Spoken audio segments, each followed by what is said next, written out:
Joining us live are Republican analyst Kevin Eckery and Democratic strategist Robin Swanson. So let's talk about tonight's election results. No surprises on the Republican side. But Robin, how about a quick response for the Democrats with Bernie Sanders taking another state? Yeah, I would say no surprises on the Democratic side either. In proportional delegations, again, you're going to be getting sort of an equal amount of delegates. So it really doesn't change the math at all. But I think probably a little psychological boost. West Virginia was always going to be a rough state for Hillary Clinton after she made some remarks about the coal industry. So that was going to be tough for her. But, you know, California has been Hillary Clinton country for a long time. I know Bernie Sanders had some great rallies, and I think he really does motivate a part of the Democratic Party that needs to be motivated, and voters that maybe haven't voted in a while. So I think he can sort of bring together the Democratic Party in a way that we need done. But Hillary Clinton at this point is the presumptive nominee. We'll have more on that in just a minute. But Kevin, I'm curious. Let's talk about a new poll that was done by NBC News and SurveyMonkey. We'll show you some of these results here. It shows that if the election was held today, Bernie Sanders is performing better against Donald Trump. Sanders beats him at 55% to 42% head-to-head, while Clinton would beat Trump by a smaller margin, 49 to 44. I mean, when you look at this all together, shouldn't Democrats be maybe taking a closer look at Bernie Sanders as their nominee, Kevin?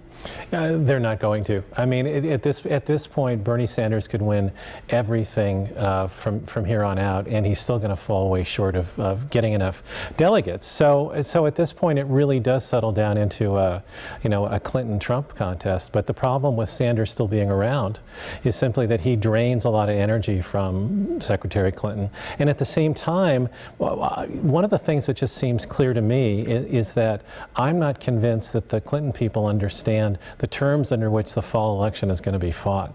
This isn't going to be a fact-based election campaign. It's going to be a feelings-based election campaign. And she inspires a lot of negative feelings, with no reflection on her competency, but in terms of feelings, she's got a real uphill battle. Well, Robin, let's talk about that. You've got a lot of negative feelings on both sides. Yeah, I was going to say, I think the negatives on Donald Trump are much stronger than the negatives on Hillary Clinton. Republicans are going to support Donald Trump. He is definitely their nominee. He represents the Republican Party now, and Hillary Clinton represents the Democratic Party. And frankly, Hillary Clinton has taken knocks for 20 years now. So, yeah, she's got some negatives, but I think Donald Trump is going to keep talking, and he's going to keep alienating women. I think in the coming years, you're seeing some big anniversaries, the 100th anniversary of the women's suffragette movement, and I hope that this election, women really turn out to vote and show our power, because women do have a stronger propensity of voting, and I think if they do this election, Donald Trump is in big trouble.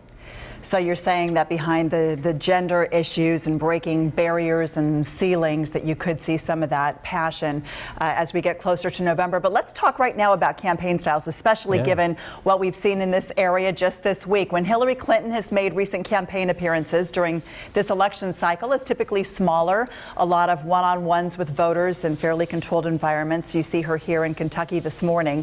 She was visiting a daycare. Now, contrast that with Bernie Sanders, who's been holding a lot of big rallies, speaking from stages at stadiums or outdoor arenas. Yesterday, of course, he filled the stands at Bonnie Field in Sacramento. This morning, he was at Stockton's Weber Point, again with thousands of people. So, Robin, let's start with you. What are the candidates trying to accomplish here with very different campaign styles? Yeah, I mean, in some ways, the glad handling and actually meeting voters one-on-one is harder. You've got a lot more work to do as opposed to getting 15,000 people to show up to a rally and being able to give your stump speech. So the rallies definitely are Bernie Sanders' strength. He's been able to turn out voters. I think in the Central Valley, he's going to run into problems with that.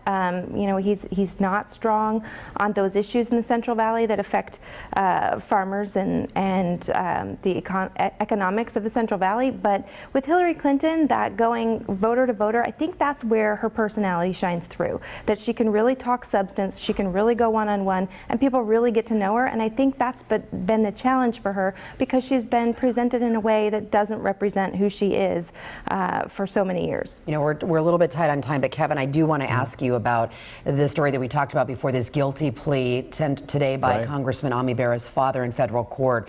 When you look at how tight that district is, what kind of impact impact do you think that this is going to have on him?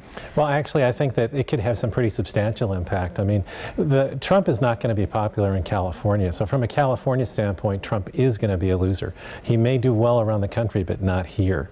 That meant that that district was going to probably have depressed turnout among Republicans. Now, though, you have a situation where there's this pretty big scandal. It's going to damage Ami Bera in a race that I was thinking might start tilting more towards Ami Bera. Now is going to go back to dead heat. So I'll be curious how it all works out. Robin, what are you expecting in terms of money on both sides? This is in the national spotlight. Millions of dollars will be pouring into this district. Yeah, I do think that this is a really big problem for Ami Bera. I think it's going to be tough for him because now Republicans are going to be pouring money, even more money, into campaign commercials. And I do think voters will give Ami Bera the benefit of the doubt until they see that just wave of commercials against him, tying him to this particular scandal. We already heard from some of them tonight. Of course, Ami Bera saying he did not know about those campaign contributions. Robin, Kevin, thanks so much for being here. We appreciate it. Thanks, guys. Thanks. Okay.